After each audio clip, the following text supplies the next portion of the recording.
Shakur moved so well. He won every round, and he was just a step ahead with quickness and just with, just the plan himself.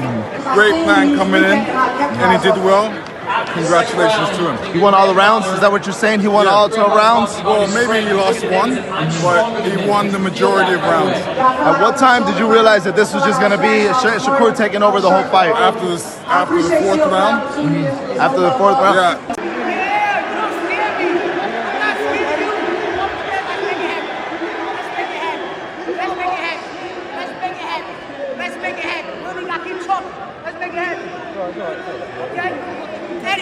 I want him. He's cool. He's cool. I got him. Okay?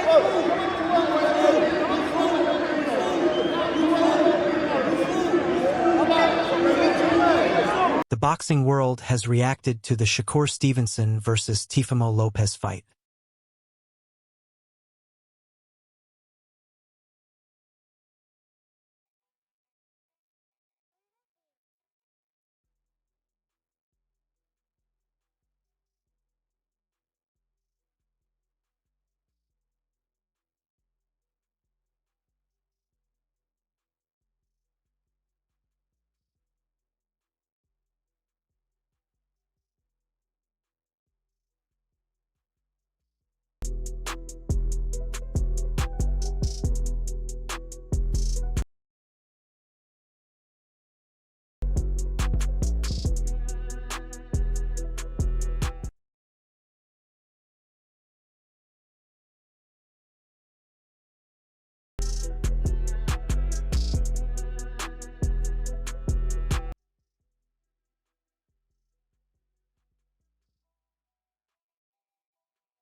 They promised fireworks and boy, they delivered. What played out tonight was a fight fans had circled for months. A chess match of speed, timing, and will that swung back and forth like a pendulum. By the time the final bell rang, the arena was exhausted. The fighters were spent, and the boxing world had already moved from play-by-play to immediate passionate reaction. From the opening seconds, it was obvious this was not going to be a one-note affair. There was probing, measuring, and the kind of cautious respect between two elite-level pros that makes the first few rounds feel like a palpably tense negotiation. The early minutes were littered with sharp jabs and counter-jabs, the sort of clean, clinical boxing that only looks simple when it's executed well. There were stretches where the rhythm felt like a classical conversation. Sentences exchanged, ideas tested, and then sudden explosive punctuation marks when one fighter landed a compact combination that made the crowd gasp. Both camps clearly came into this bout with a plan and the ability to pivot when the original blueprint didn't work. One man used lateral movement, timing, and crisp counters to score with surgical precision. The other came forward in waves, trying to shorten the distance, work the body, and turn those small openings into much larger ones. Those contrasting approaches produced a fascinating ebb and flow. There were rounds where the countering stylist looked untouchable, slipping, turning defense into offense and popping out with bursts of scoring punches. And there were rounds where the pressure fighter made it difficult to hold a single line on the scorecard simply because the aggression forced awkward exchanges and clinches that robbed the other man of clear sight lines to land. It was a beautiful tension between calculated avoidance and purposeful collision, and the audience felt every change in momentum as if it were a physical shove. Some sequences felt destined to live forever as gifts and slow-motion breakdowns. There was a middle round swing where a quick flurry from the aggressor landed flush and had the other man sliding back on his heels for the first time. The momentum visibly shifted for a couple of rounds afterward, not just on the judges' cards, but in the fighter's body language. Then in response, a late round burst from the countering stylist. A series of crisp net twos that backed the forward man against the ropes and forced him to reset reminded viewers that timing and accuracy can be just as devastating as raw force. Those moments were not merely about physical impact. They were psychological punctuation marks. You could see a fighter's posture change. The corners leaning in, trainers shouting corrections and encouragement. That's the human theater of boxing. A single 2 or 3 second exchange can change how both camps approach the next 3 rounds.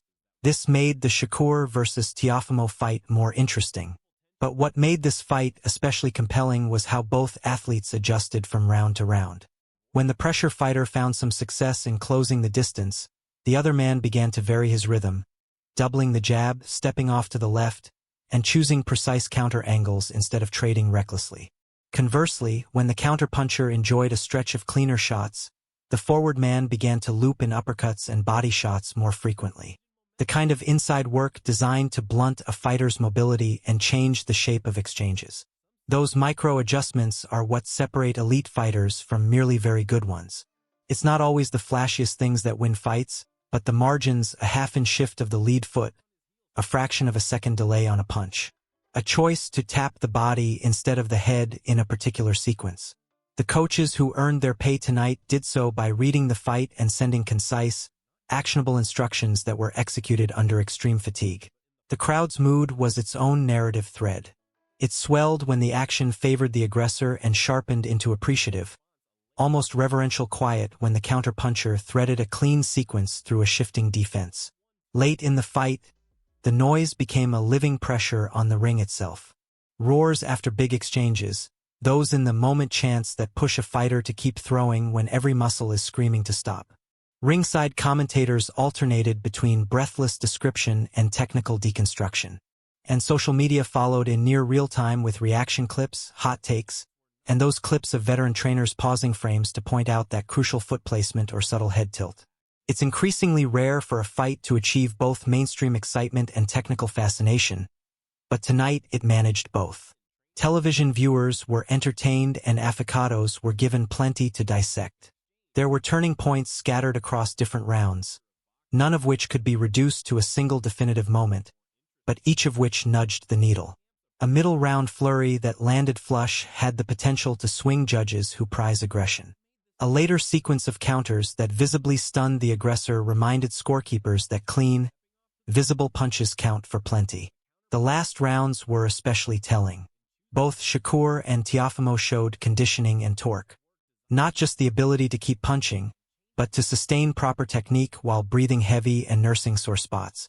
That's where high-level camps win fights by ensuring their fighter can execute under duress. Watching them trade in the final minutes felt like watching two people who had pre-committed to leaving everything in the ring and both honored that commitment in full. Post-fight images and the short clips of the immediate moments afterward were a study in contrast. Embraces and handshakes, stiff smiles, trainers with eyes that looked like they'd aged decades. During one night, there was a mutual acknowledgement that both men had answered the call. They were sold. A fight that was competitive, dramatic, and technically rich. Media interviews that followed were equal parts praise and analysis because no observer wanted to reduce what they'd seen to a lazy headline. Yeah.